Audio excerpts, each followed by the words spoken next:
Hello, everybody, and welcome to another spicy, hot and spicy, Woo! scintillating, Ah, tantalizing episode oh, of the Chocolate Bros podcast. is it just me, Adam, or is it getting hot in here? Man, oh man.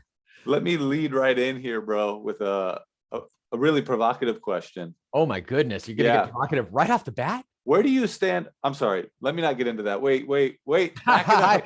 I stand in my office. I'm here on the video Yeah, standing in my office. I mean, yeah. everybody Hey, knows everybody, you're here with Brian and Adam from Fortunato Chocolate. Check you us out are. on fortunatochocolate.com. We're Do purveyors of that. fine chocolate. Yep. Mm-hmm. We've been in business for 14 years. Yep. First selling chocolate as wholesalers to Mm-hmm. restaurants and chocolatiers in 30 countries around the world. All correct. Yep. And most recently, selling our chocolate, our fine award-winning chocolate to the general public. If To you the check out, good people, Adam, the good people of this nation, Adam. for sure. And probably some bad people too, but we know what? That's fine. They let everybody have their chocolate. It's Hey, fine. that's just statistics, bro. That's just, I mean, there's that 1%, obviously, but you know what?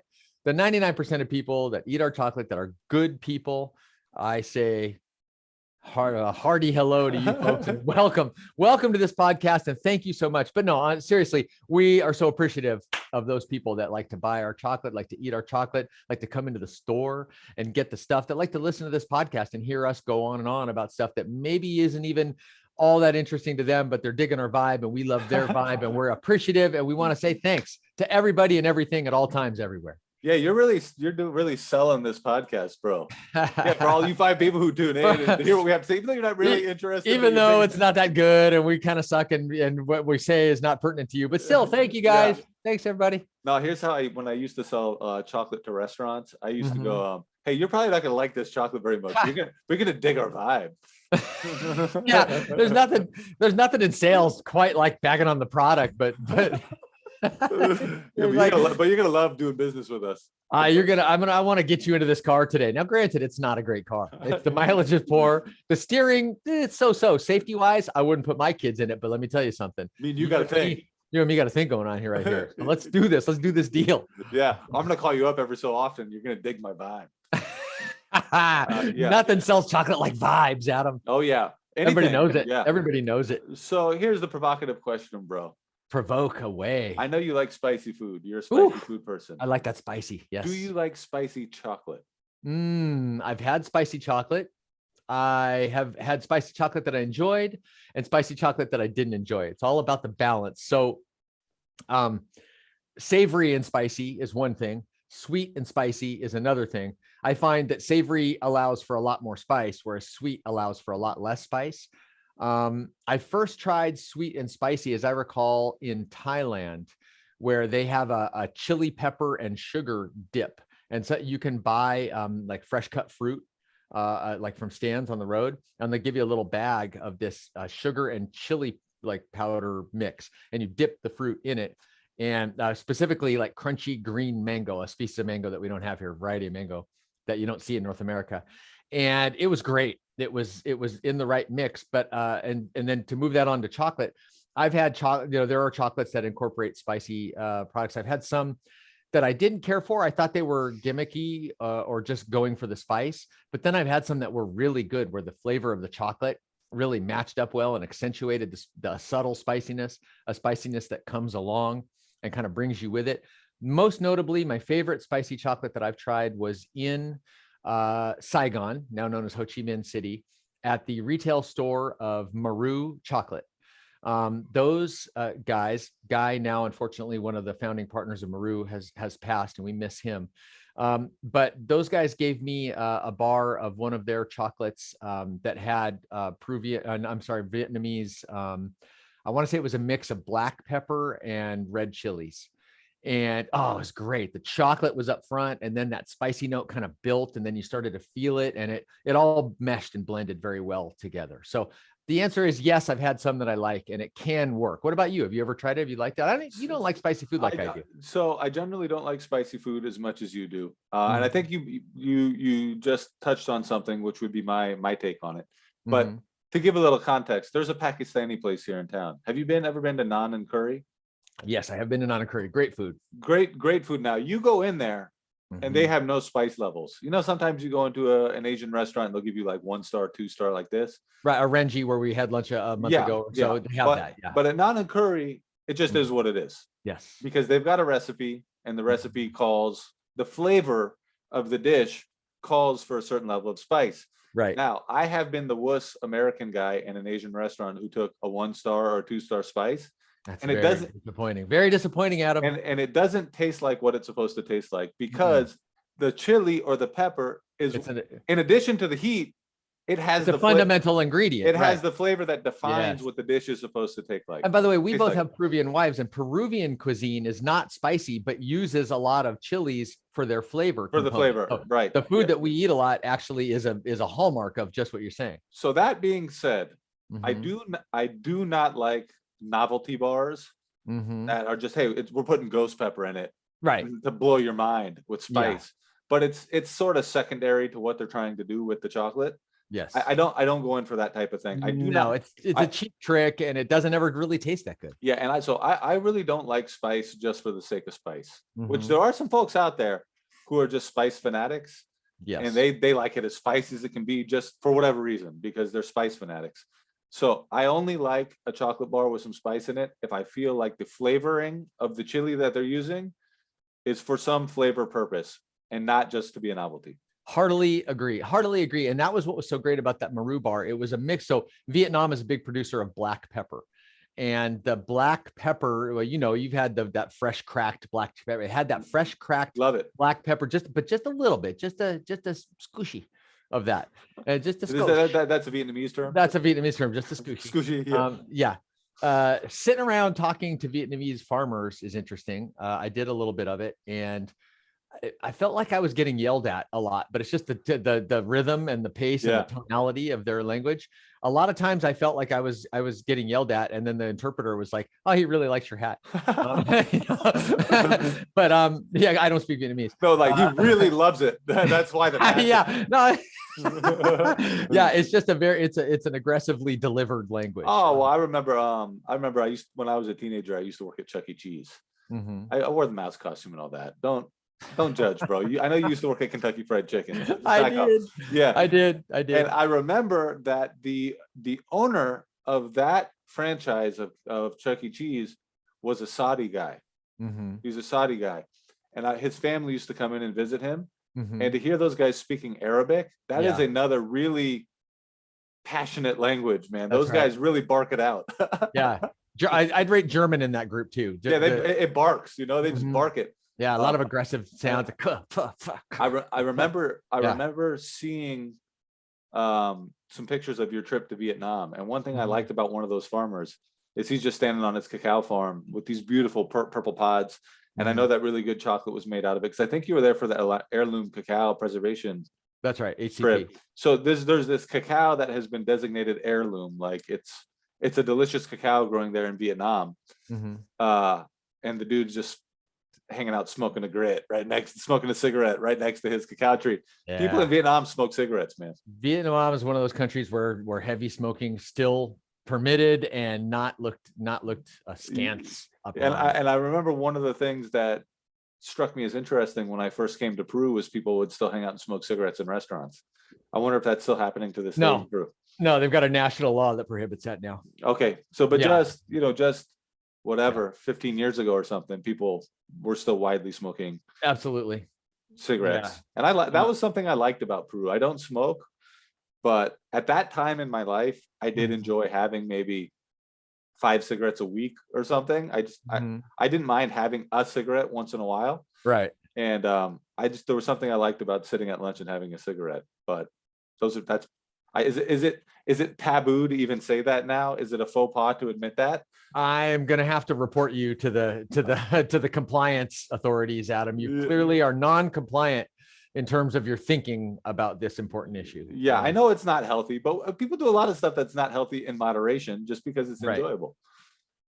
I think So I mean, I think everybody's bugaboo with the cigarettes is that it affects the people around you as well. Yes, and that was the thing about So I remember as a kid being in planes all the time, and of course in plane there was a smoking and a non-smoking section of the plane that was separated by exactly nothing. And I mean, the whole plane was full of smoke. It was gross. So that is the other thing. You're right. And so smoking in a restaurant, I'm on board. It was a good thing to eliminate.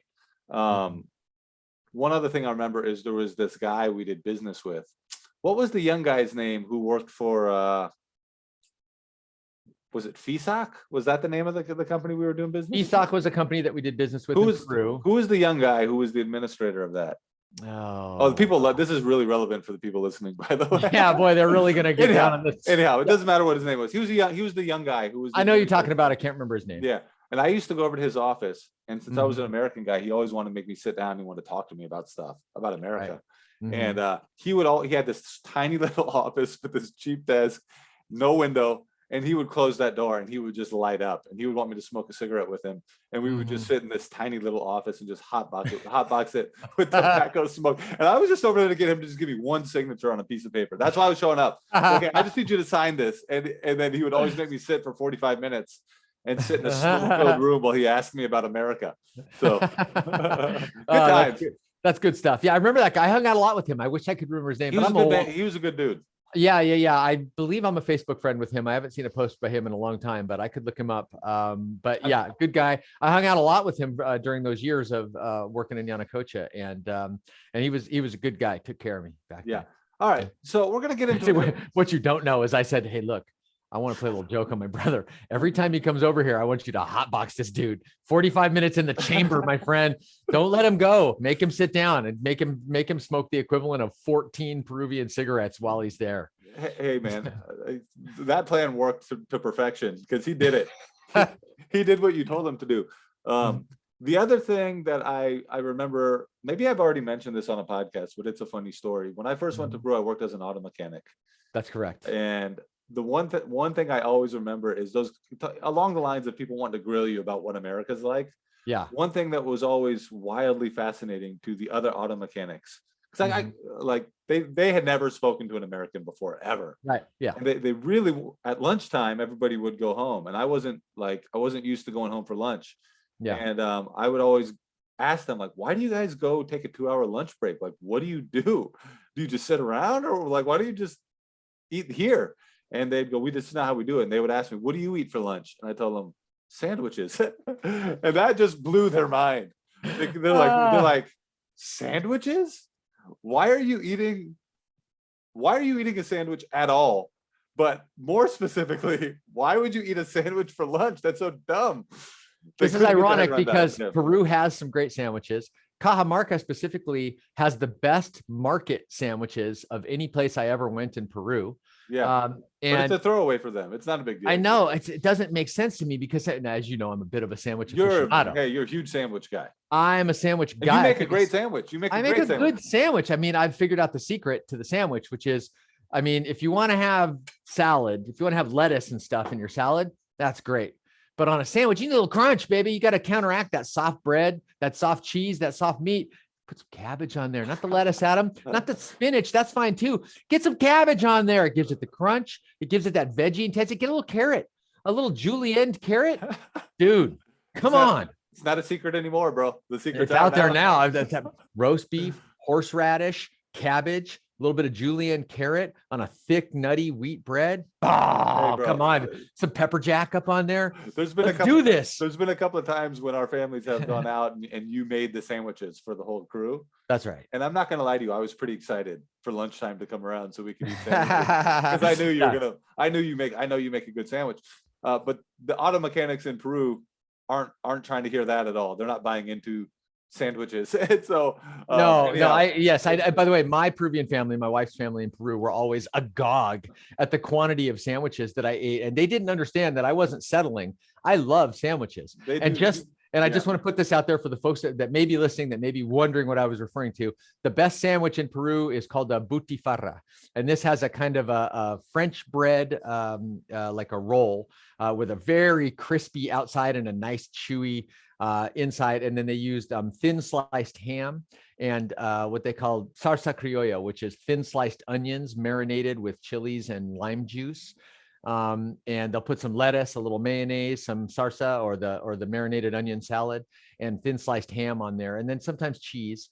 like a local cheese, like a mild white local cheese. It's a great sandwich. That's a great sandwich. And the sandwich I was referring to in Cajamarca, for anyone who is interested, in Cajamarca, there's the main market, and then there's the covered market, which is right near the Plaza de Armas downtown. And in the covered market, there is a row of the market that's all stalls of juice and sandwich purveyors. And in most Peruvian markets, you can get a really dry, poor sandwich made out of like shredded chicken or something like that. But in that place in Cajamarca, you can get lechon or suckling pig. You can get turkey. You can get chicken, like chicken breast. You can get ham. You can get a bunch of different stuff on a tasty little like bread roll. And they have different sauce and condiment and like salad and vegetable options to put in there. It costs like 80 cents, and you get it with a jugo sortido, a mixed juice, papaya, and all kinds of stuff. Peruvian covered markets are awesome. Amazing. The one, of course, basically I talked about the. Yeah. Go ahead. Sorry. Well, it's basically an all-day, everyday farmers market. Yeah. Oh, yeah. And I've talked about the one in Chiclayo that has the world's best breakfast. That Five Solas ceviche with tortilla de choclo. Oh my goodness gracious! Anybody who wants to eat good, come with me to. You know what I would love to. No, wait. I the last time I said do something with me in Peru, it ended up being very difficult. You can't come with me to Peru. But take it back. You know what the United States needs is some all-day, everyday covered farmers markets, Peruvian style. Yes. Wouldn't that be killer? They're covered, so like at least here where we live in the Pacific Northwest, it rains all the time. But it rains all the time in Cajamarca too, and they make it work. Yeah. It's not a new invention. It's a roof. It's just a roof. I can't get my head around like why all the playgrounds in the Pacific Northwest aren't covered, and why all the tennis courts and basketball courts don't have a simple roof over them. But anyways, we're getting off track, and that's not relevant to the listeners either. So, all right, here's what we wanted to get into today, bro. We wanted to talk about the topic. First, we have a couple of topics. Oh wait, we do, but I want to say one thing, Adam, because we've already kind of chewed into a lot of the time. Let's just pick one of those two topics. Let's just go with one. I think let's go with the one that we discussed with the person who came yesterday and talked with us in the store. Okay, that's more pertinent. All right, so you're talking specifically about how a lot of the moves that we're currently making in our business would likely be rudely looked down upon by a lot of the people in the industry that we used to operate in. I think so, and I want to give a little backstory to the good folks that are listening, the good, the bad, and the indifferent folks that are listening. So we have spent most of our chocolate careers. Salute, Adam. We've spent most of our chocolate careers dealing with in the very high end of the industry, the ultra fine segment of cacao. We would go to the Fine Chocolate Industry Association meetings and hobnob with people at the very top of the industry. And we have been at the top of that industry. And in that particular tiny subset, the gold standard is 2-ingredient, high percentage chocolate, 76% chocolate bar made from cocoa beans and sugar, cane sugar. And that's it. Nothing else at all. And there are some absolutely magnificent products made that conform to that sort of informal standard. You and I have both tried them, but it's a very specific, tiny little niche of the world of chocolate, and it's appreciated by a very small amount of people. And you get into it's very similar to the finest of the fine wine connoisseurs. You get into very, very subtle and minute flavor. Yeah, that's a good analogy. The vast majority of humanity cannot detect nor differentiate these flavors. They might put something in and say, "Oh, I like that," but they probably won't unless they've had their palate trained through experience and even actual training. So, the industry that we have operated in is, and let's just be honest, it can get fairly snooty and pretentious. Yeah, and I think wine and coffee and beer and spirits are probably the same. And the chocolate's super expensive. Super expensive. And by the way, there's some amazing chocolate. There's also some not amazing chocolate that a lot of people think I've had it. It's not good. But people think because it's high percentage 2-ingredient. And it's quote unquote artisan. It's made in small batches it's supposed to be good. So people say it's good, but frankly, it's not good. It's not fun to eat. And I speak from experience. If anyone out there is wondering, who am I to say it's not? I've been a judge 3 times for the International Chocolate Awards and had to taste samples of supposedly great chocolate all day, every day for 3 days, to the point where I got physically sick from eating so much. Believe me, I've tasted lots of chocolate, and I'm qualified to be a judge for actual chocolate awards. So if anyone's asking. And let me just do a little humble bragging here. Actually, this might just be outright bragging now that I'm thinking about it, but it ain't bragging if you've done it. So that's what Bush used to say. Some of these craft artisan chocolate makers have used our cocoa beans to win gold medals at the most prestigious international award ceremonies in the world. The Fortunato #4 chocolate that we currently sell online has been used in truffles and other confections, also to win gold medals in their categories at some of the most prestigious international award ceremonies in the world. So we were right up in there. Like we were right up in there as one of the finest, considered one of the finest chocolate and cacao producers certainly in the world for a long time. At that time, our cacao had more of a high rep. It was some of the best, considered people used our couverture to win gold. People used our couverture to win gold medals for their confection as well. Yeah, absolutely. And so the point that we wanted to talk about today is that. So for a long time, I think we were in a segment of our industry that really looks down on anything that doesn't conform to that paradigm: 2 ingredients, high percentage. And so, and for a long time, I felt, and you and I had talked about this, for a long time, I felt like a little bit of a fraud in that world, because the truth is 2 ingredient, high percentage chocolate is not my favorite thing to eat that's chocolate related. And I can get into it. I can do the tasting. I'm qualified to judge it. And there is a lot that I do like. Yeah, I like it. And I've had some bars that absolutely blew the top of my head off and kind of rearranged my tasting neuron. Too. But that's not actually the type of product I look for when I'm thinking about chocolate. And by the way, that's on the cacao side. Yeah. On the couverture side, we're talking about, in a lot of cases, selling into restaurants where, the elite 1% are the only people who can go and eat in those restaurants. And the people are supposed to have really refined palates, and you got these fancy executive chefs and pastry chefs and stuff. And I think also that in a lot of ways they would look down on what we're doing as well too right now.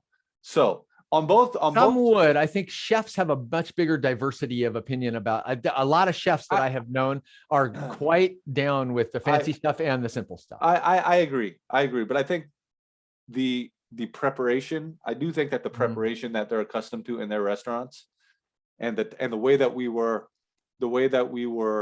presenting this particular product as an ultra fine product, we kind of fly in the face of how it was being used previously and how we're trying to do it now. Yeah, I agree. And so specifically, if anyone's listening and wondering, so what is this about? Well, what it's about is yesterday we gave an interview, and in that we sort of mentioned the fact that we've gone in a completely different direction, and we talked about that, and it caused us to think about how ironic it is that we're doing now a lot of our current business model would be absolutely anathema, would be the opposite of what folks in our former industry would do. But we've never had more fun. We've never been more encouraged and felt more connected to the people that actually enjoy our products. And we've never had so many products that are just a joy to eat until now. It's super ironic. We spent so much time flying up in the first class level that I think we forgot that sometimes if you like book passage on a boat, in tourist class on a boat, absolutely, it's amazing. Yeah, it's been fantastic, and I think a lot of people in the chocolate industry that might look down on what we're doing now are really missing the point. Yeah, and I think going back and using the wine analogy, for example, actually, we've got a friend, not a friend, I mean a family member, Nancy. You know Nancy Curran? Yes, I know her. Yes, I know almost all my family members. Yes, I do. You're familiar with Nancy? I've met the majority of them, and I retain a memory of all of those. Yeah. Yeah. So this is Dan, our other business partner, my father, Brian's stepfather, and this is Dan's wife, Nancy, and she's a huge wine person. She's huge into wine. But one thing I love about Nancy, and if she's listening, hey Nancy, how's it going? hey Nancy. Hey Nancy, see you soon, hopefully. Hey Mama Nancy. One thing I love about Nancy is she knows a lot about wine. In theory, she could be a wine snob. I mean, she's really has a great palate for wine. but she's always buying wine just based on the fact that it's a joy to drink and not getting into the fancy flavor notes. Yeah, Yes. and when she buys wine for us, it's always great. I mean, I don't know, I don't think you're much of a wine guy, I'm but allergic to wine. I can't drink yeah, it. yeah, but and I'm not like a huge wine guy, but every time Nancy buys a wine, I thoroughly enjoy the wine that she gets for us because it's Mhm, not a snobby experience. It's just a great product that you could mhm. enjoy drinking, and that's really what we're moving into in chocolate. Well, we're trying to take a world-class chocolate and remove all the snobbery from it and make That's stuff that is right. just fun and delicious, high quality. We Yeah. still want to do really high quality ingredients. So it's as good as it can be, but Yeah. just flatly remove all of the snobbery And all, from a high quality chocolate. yeah, and all the impediments to folks that aren't chocolate connoisseurs and also becoming aware of the fact that industrial mass market Hershey style chocolate is very destructive in some ways to the people that are involved in the To the industry, to environment. children that frankly get to the environment, to children that frankly get involved in child slavery in Africa, where those beans come from. And we'll talk a little bit more in depth about on the next episode about slavery as it relates to cacao coming out of Africa, South America, our chocolate, et cetera. But suffice it to say that hopefully we're making this top level chocolate available to a market that didn't really find it available before at a price that seemed fair to them, that was a fair value. And having done that, I think we've recognized that we're dipping into a much bigger market full of wonderful people that are hungering for something better than Hershey's, but just cannot pay $12 for a 3-ounce bar of chocolate. Yeah, yeah, it's great. And like you said, it's a lot of fun, and we're connecting with more people than ever before. I remember watching a singing competition once, Mm-hmm. and one of the judges was some famous singer, and they Okay. asked him, "Hey, what are you looking for in these performances?" And the guy said, "Well, I'll tell you right now, I way rather be moved than impressed." Right? Mm, How's that? yeah, So I just you want something like where you bite into it and you go like, "Oh yes, oh yeah, that's right. I love this." And so that's so funny because for a long time when I would taste ultra fine 2-ingredient Yeah, chocolate bars, you put a little on your mouth and you let it melt over the tongue and you taste it. You don't eat it, and you're really trying to get the aroma, and there's a certain way that you go about it to get you rubbing it between your fingers and taking a big sniff before you eat it, and you have to condition your palate, and then you take a second bite, and that's what you really do. There's all this stuff, but none of that. Honestly, I was doing that, and for a long time, I was thinking, man, you know what I really like is like a Zotter filled bar yeah, or an inclusion bar, like chocolate and orange. yeah, It's such a good like. Where is that in this part of the industry? And now yeah. we're doing that, and it's incredibly gratifying. We're making fun, easily accessible, kid friendly chocolate confections, but with world-class chocolate made from the planet's best cacao. And best and top any other ingredients we're using, we're doing our best to also source really high quality, well sourced ingredients to go along with the chocolate. I mean, if you're eating food and your first reaction is to think about it and go, that's very interesting. It's like hearing a joke and going, oh, that's funny. Yeah, hey, that's a good analogy, right? Yeah. You should your reaction to a joke shouldn't be, dude, That's that's a good one. provocative. That's a good one, man. Like, It dang, should be uproarious laughter. yeah, it should just be you instinctively start cracking Mhm. up. That's a good That's right. joke, right? That's Yeah. that's really the true point of a joke. Mhm. And you were describing like your best breakfast ever at the market in Chiclayo. I'm sure that that's not an interesting experience. That's It's just not, it is, but the eating of it is not intellectual in any way. It's a no, purely it just sensory. hits the spot. It's the pleasure sensors going off, the 5-alarm pleasure sensor drill going off in my taste buds. And so that's been the incredibly gratifying thing because I love our 68% chocolate. For me, the 47 is percent. I like a dark milk. I like a little bit of milk in there. I like milk in my coffee too. And there's nothing wrong with that, but I spent a lot of years kind of like being in denial of that fact I did too. and not really copying to it. But the truth is, I love inclusion bars. I think I've mentioned on the show before.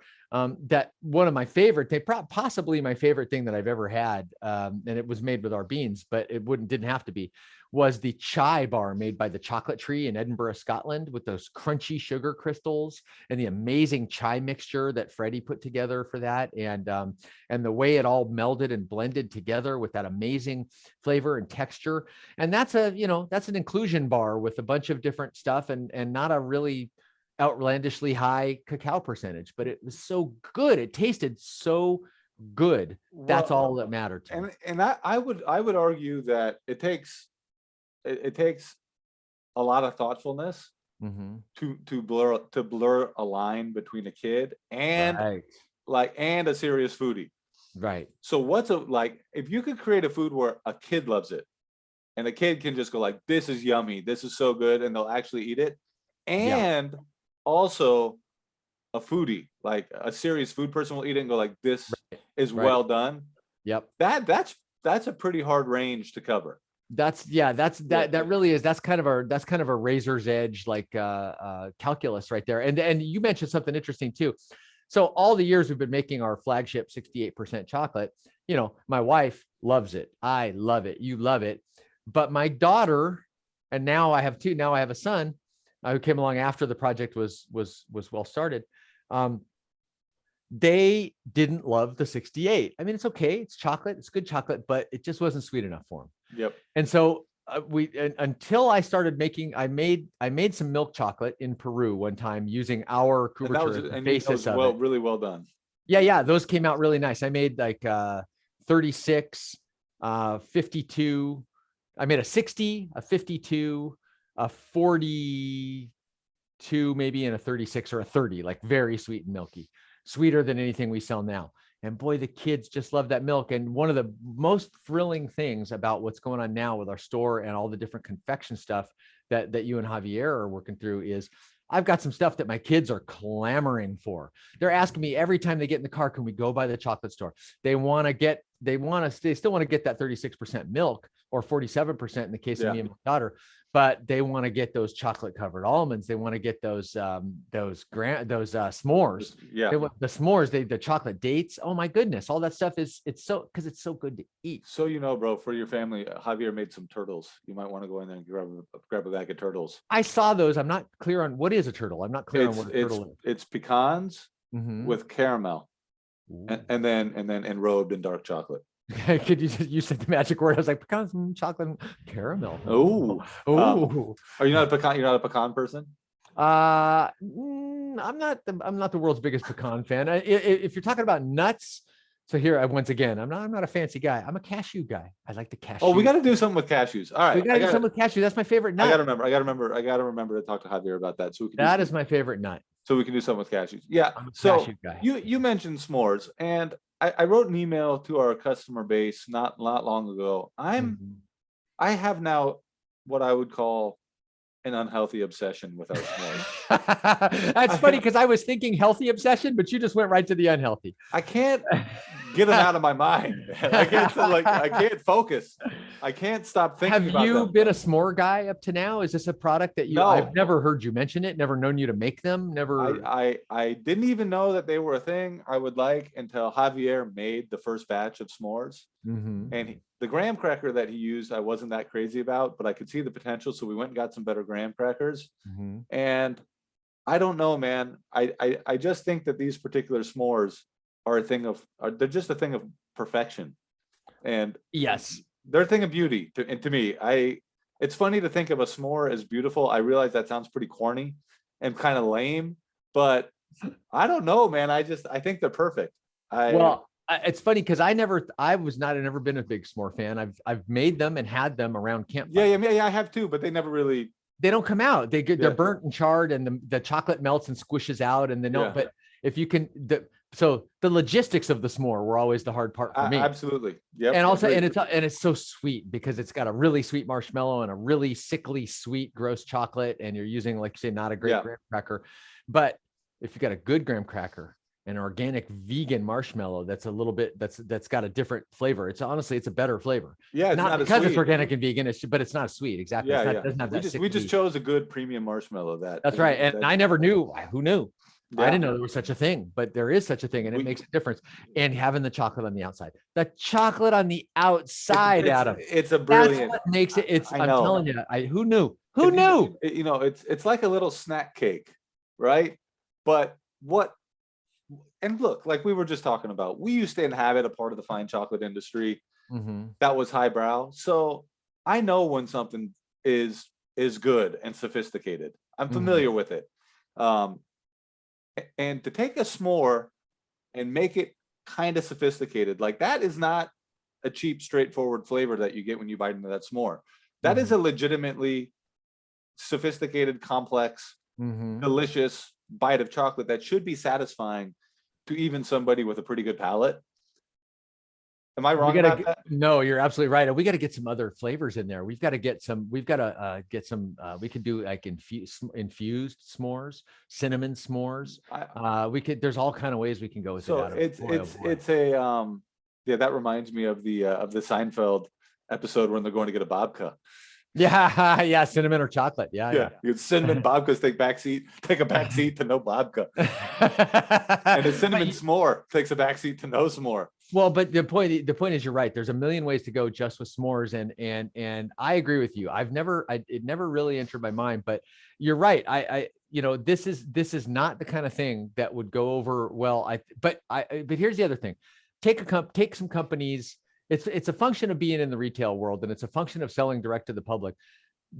Chocolate businesses that sell direct to the public that want to be successful don't stand on their two ingredient high cacao percentage bar principles for long, or they go out of business. So that's why our very, very dear friends Fruition in New York and Woodstock and Shokan, actually outside Woodstock, that make absolutely splendid All their stuff is chocolate. great. Yeah, It's amazing. But in their retail store, they say, and online, they sell over 100 products, and most of those are not just high percentage no, bars, no. because they want to sell products and stay in business and to keep their people happy. But I would say about Fruition, and I might be. You correct me if I'm wrong here. I do Oh, think you're wrong, Adam. You're completely wrong. No, no, go ahead. but I mean, their products are outrageously good. Oh, they're so good. They are outrageously good. But I do think that their stuff is much more elegant than a s'more. Well, they have stuff that's more elegant than a s'more, and then they have some stuff that's about along Oh, those do they? lines. Okay, that Yeah, might not be that. in their store, I recall having some things that were also fairly. That could bring in the kids. Yeah, Yeah. because families go shopping for that stuff. So yeah, they had what are the? It's like a jelly, it's like a bar. It's like a thin ribbon of kind of chewy, kind of jelly consistency, fruit flavor with chocolate around the outside. Okay. And Yeah. but not, nothing particularly elegant about it. And I think they had like chocolate enrobed like stuff, simple confections, because they have unlocked the key to, they're expanding, they're having all this great success, this crazy success, and because they know that you've got to satisfy the people that want something that's elegant and fancy, but you also have to satisfy their kids, and you have to satisfy those families that put it back in wine. There are people that really just drink $30 bottles of wine, but they don't sell nearly as much as $2 Chuck does. So, and $2 Chuck is apparently good wine. I don't drink wine, but it's apparently good tasting wine. all right. Yeah, that I don't know about. Yeah, but it's an interesting thing to have to admit to yourself. Mm-hmm. Like people ask, "Hey, man, what are you excited about in life right now?" The thing I'm most fired up right now about are s'mores. It's sort of like to be a middle-aged man and to come to the realization that like the thing you're really passionate about.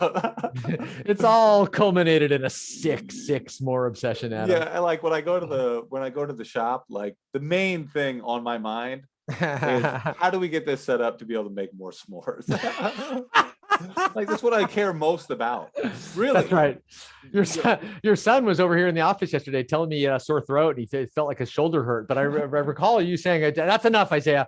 That's enough. Let's talk about s'mores." Yeah, I'm talking to Theo Bryan about s'mores. That's enough health talk, Isaiah. Yeah, s'mores. S'more time. S'more time now. Every day, I don't know how you organize your workday, but every day I have one task that's my most important task.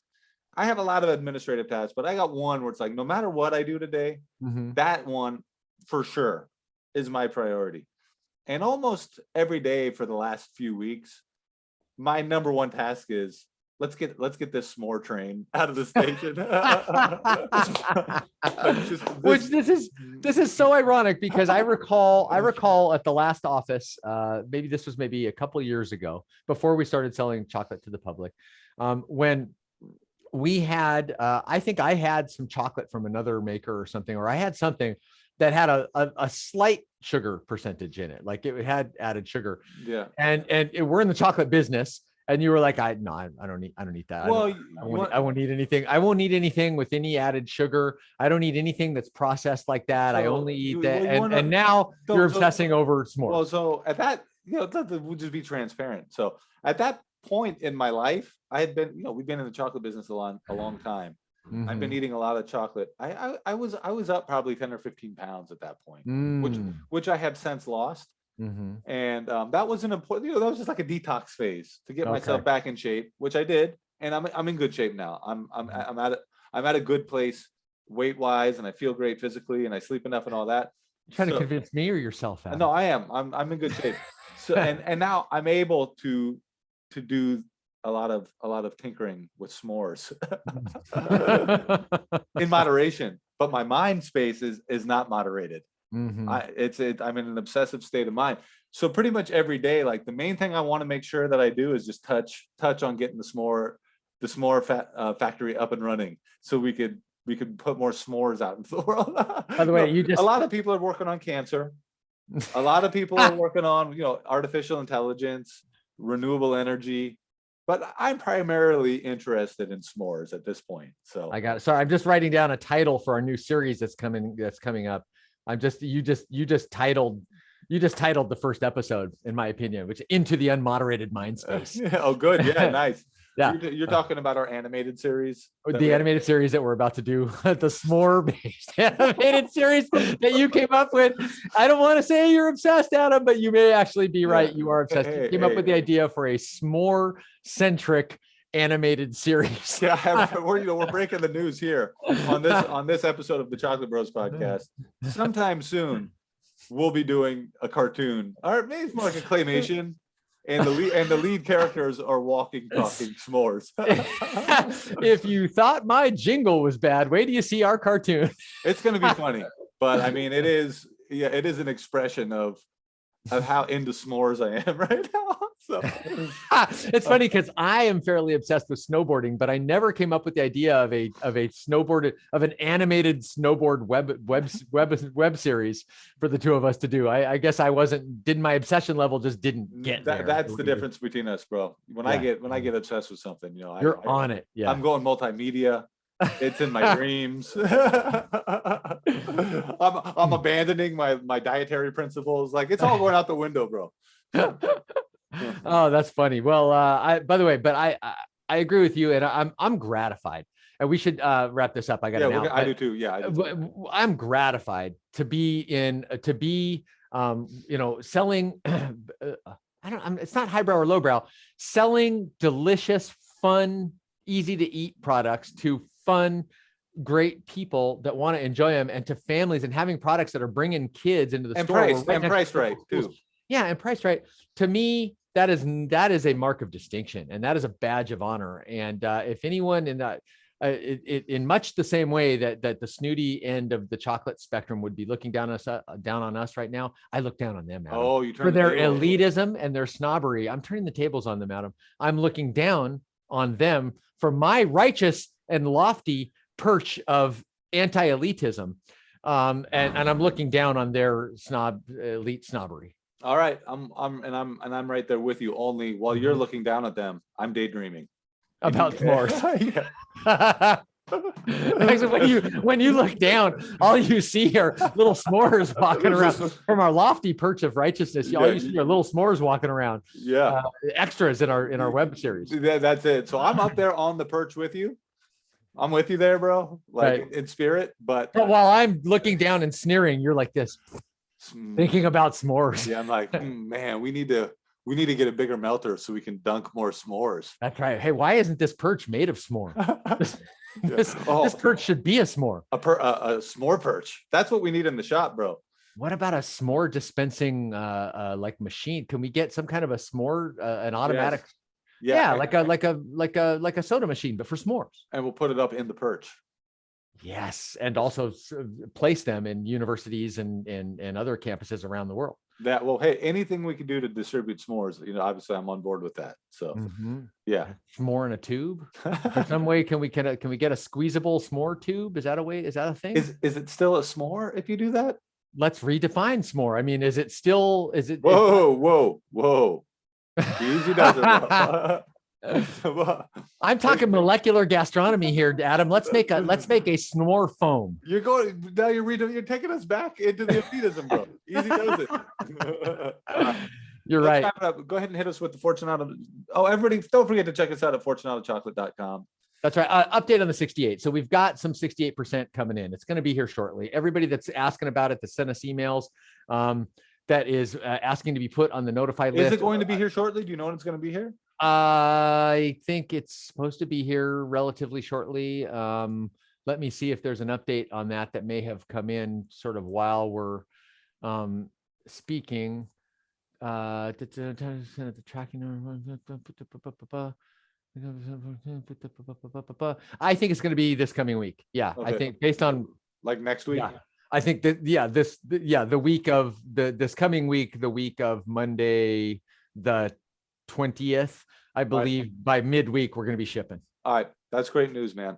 All right, well then go ahead and hit us with the Fortunato number 4 jingle, and we'll sign it off.